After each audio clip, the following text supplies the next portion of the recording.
Hello, welcome to my YouTube channel. My name is Madison Moore. I am a 25-year-old stay-at-home mom and wife. I have a gorgeous 19-month-old son, and we are welcoming our second child, a baby girl, this September.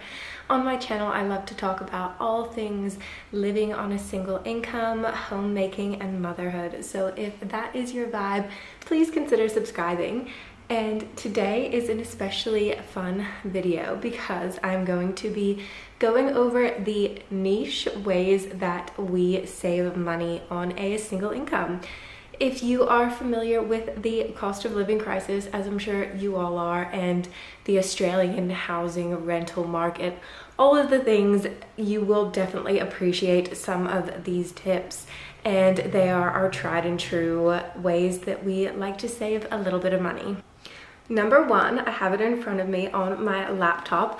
I use a cost per use calculator to make decisions when I am purchasing something new for our home. The main example I can think of is our blender. So we needed a new blender. We love having a glass blender as well. That is just a non-negotiable for our family. And when I was looking at glass blenders, I saw that Kmart had one and KitchenAid had one, and the price difference was insane. But what I did, I was actually thinking that we should invest in the KitchenAid blender. We have a KitchenAid stand mixer. I love the quality, I love the warranty, all of those things, and I just assumed it would last for longer. But when I actually put it into the cost per use calculator, even giving the KitchenAid blender an extra 3 years of expected lifespan, it still worked out cheaper to get the Kmart blender, even if it was only going to last 2 years compared to 5 years from the KitchenAid blender. So I'll put up the comparison here. And then even changing the expected lifespan from 2 years on the Kmart blender to 1 year, which it's almost been 6 months since we made this purchase and it's still going beautifully. So it'll definitely last us more than 1 year. The KitchenAid blender actually only worked out marginally cheaper. Plus we would have needed to pay for shipping, whereas I got the Kmart blender in store that day.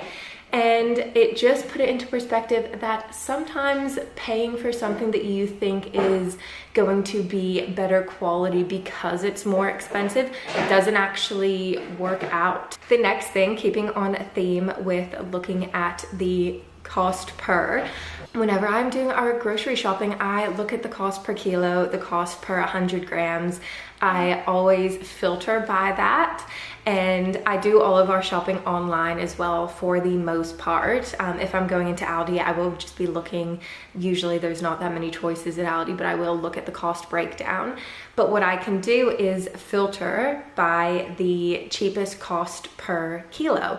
And a lot of that time, it looks like I end up buying more or buying in bulk, which is the next thing on the list.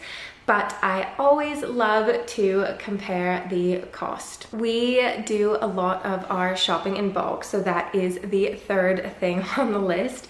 We do online grocery orders, and then we also get things in bulk.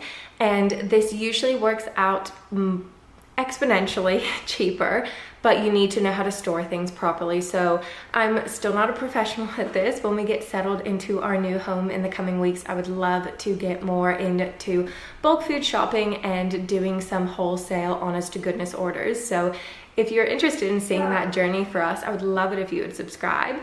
But at the moment, for our family, this has just looked like buying things that we use often in the biggest package possible from the local supermarket. So flour, rice, oats, things that we actually go through quickly that aren't going to go bad, because that would defeat the whole purpose of it. But buying in bulk definitely helps our family save a lot of money. The next thing, keeping with the food theme, because obviously that is where the bulk of our money goes aside from our living situation, our mortgage, or our rent. We love to keep a rotating meal plan. So we live by the motto that decision fatigue gets expensive. Decision fatigue costs us a lot of money, and especially before we had our son, this was the thing that we struggled with the most. When it was just us, when we were a dual income household, we were probably spending more on food than we do now, even with an extra mouth to feed. We have a 2-week meal plan that we go off, but mainly each week we have Monday night, we're gonna have some sort of mince. So I'll get a kilo of mince and I'll make either spaghetti bolognese or some kind of chili con carne, and then that'll be our leftovers for Tuesday night. And then on Wednesday, we have some sort of tray bake, whether that's sausages or chicken wings. We have a bit of flexibility there, but we like to keep in mind having, I guess, a theme for each night. On Thursdays, we have some sort of pasta. On Friday, we have fish usually. Saturday, I'll do some sort of fake away. So again, there's a lot of flexibility in this, but it's just having that structure. I wouldn't be able to have the same thing every single week.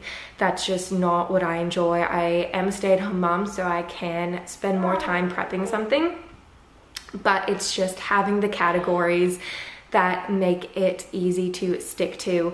Saturday, fake away, we'll do homemade schnitzel or burgers, something like that.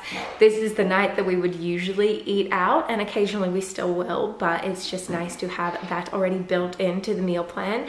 And then Sundays, we love to do some sort of roast or slow cooker meal. This also will change seasonally, so this is kind of what we're doing at the moment in winter, but as we get into summer, we'll have a lot more fresh items, barbecues, things like that. The next thing is, I don't know if this is niche, maybe you guys can let me know in the comments, but I love Facebook Marketplace. That's not the niche thing. Obviously everyone, I think, loves Facebook Marketplace. It is just a universal experience.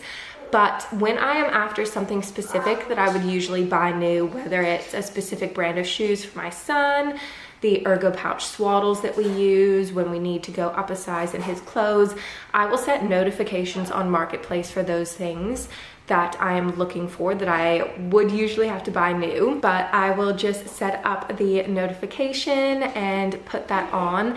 And when I check my Facebook once a day or whenever I get on there to look, if a notification has come up that it is available, I will be the first person messaging to try and secure that. And this helps us not buy things new as much as we can. Number 6 is a little bit more simple, but it's just a goodie. If you're not doing it, you should be. We follow an every dollar budget, so we know where every single cent that we earn, where it is being spent, and where we want it to be allocated. We use the Co-Plenty budget. If you follow any creator like Smiley Citrus, Ella, she uses that same budget. It's great. I have no complaints. But I love having an every dollar budget, and we take the pay yourself first approach. So for us, this looks like putting in our expenses first, because we're not in a position to just be looking at our investments and how much we want to save right away, because obviously we are on a single income and things are a little bit tighter, but we will put in our expenses and then we'll look at what's left over, do our savings, and then look at our discretionary spending with whatever little remains. We also utilize sinking funds for things like gifts, travel, home purchases. We've even set one up for health purchases now, so we know how much on average things like protein powder and supplements cost us a year. We break that down, divide it by 12, and then we put aside that much money every month into our sinking fund, so when things come up, we can just pull from that fund instead of having to take it from our weekly pay. Another thing we do is we use Libby and we use our local library. So we both made the transition from Kindles to Kobos, because in Australia, Kindles can't be used with Libby, but Kobo can. You can also download EPUBs straight from your laptop to your Kobo. Not that I'm saying you should pirate books or that we do that, but it is an option if you are trying to save some money. We love putting things on hold through our library and then reading the ebooks on Libby. The next one we do is a bit more practical. It is one outing, one spend. This is a motto we try to live by. We definitely fall short, especially living in a city at the moment, because when you do go out, you have to pay for parking. So that is technically one spend. But the idea is that if you're going out to the park, you're either getting lunch or a coffee.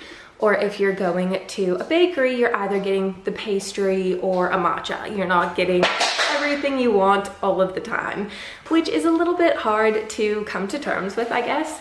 But it makes your spending so much more intentional, and I actually find that I enjoy that one thing that I buy a lot more than if I was just tapping like crazy, buying all of the things that my eyes see that I want, and then going home, typing it in the budget, and then having that bit of doom like come over you like, oh, maybe I went a bit too crazy there. By doing things this way as well, it forces us to be more intentional, to savor things. It kind of leans into slow living, which is how we try and live our lives as well. And we really get to savor and enjoy those little moments. And when you really think about it, having something that you've looked forward to, even if it's just a coffee, is a lot better than going somewhere that you haven't planned and that you're just like tapping away like crazy. For us, living frugally just ties into how we want to live our lives anyway. We want to live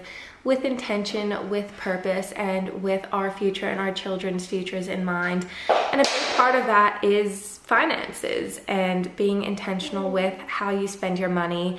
And we have made a decision that not many people around us, no one around us that we know of yet has done, which is to purposefully cut out having that second income so we can live the way we want to. And that sacrifice obviously has implications for the way that we do things.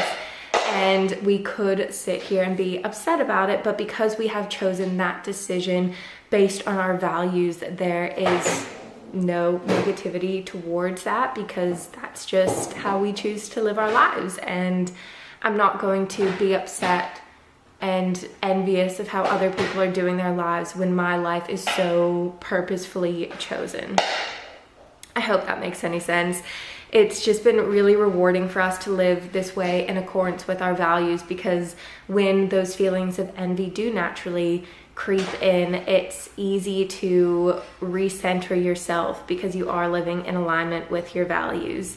So to anyone else who's making that decision, whether it's for a short period of time just for maternity leave or whether it's long term, I think coming back to your why is something that makes it a lot more manageable when you are in seasons of needing to be frugal and needing to do low spend weeks, which is the 10th and final niche money saving thing that we do on a single income.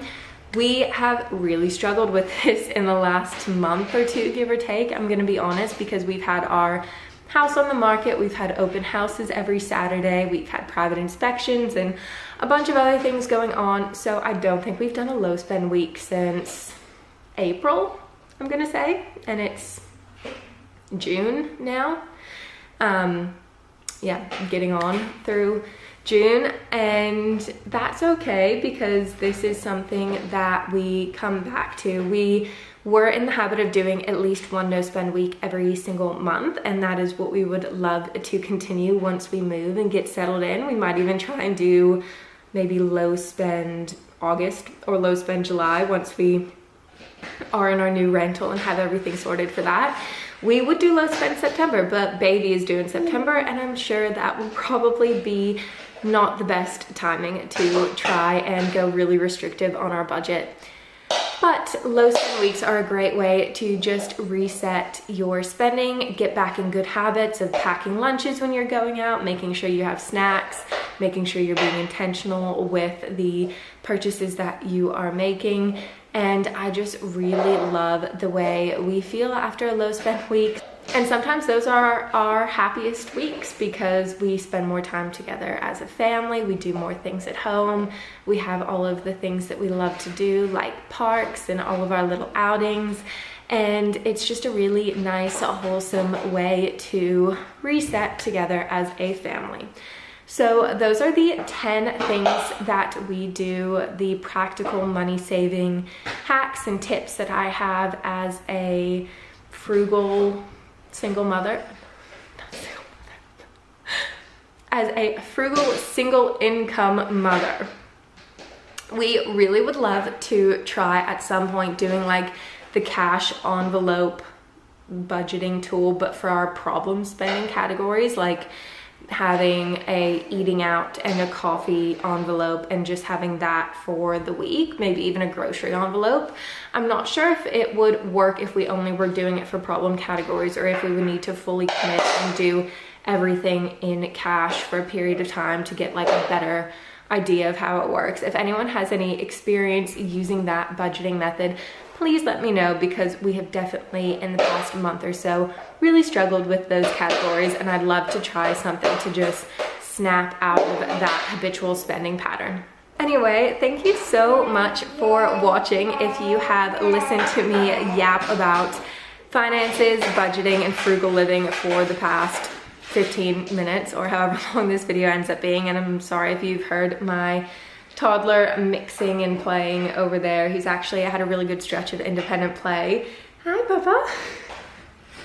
He's obsessed with mixing at the moment, so he takes all of our stainless steel mixing bowls and spoons and whisks, and he just has the best time. We will definitely be getting back into the habit of doing all of these things all of the time once we move, and hopefully saving a lot of money, because we have some big financial goals for the next year to 5 years that I can't wait to talk to you guys about, but that will be for another video. So thank you for watching. I hope you will consider subscribing and that you're having a wonderful day, and I will see you next time.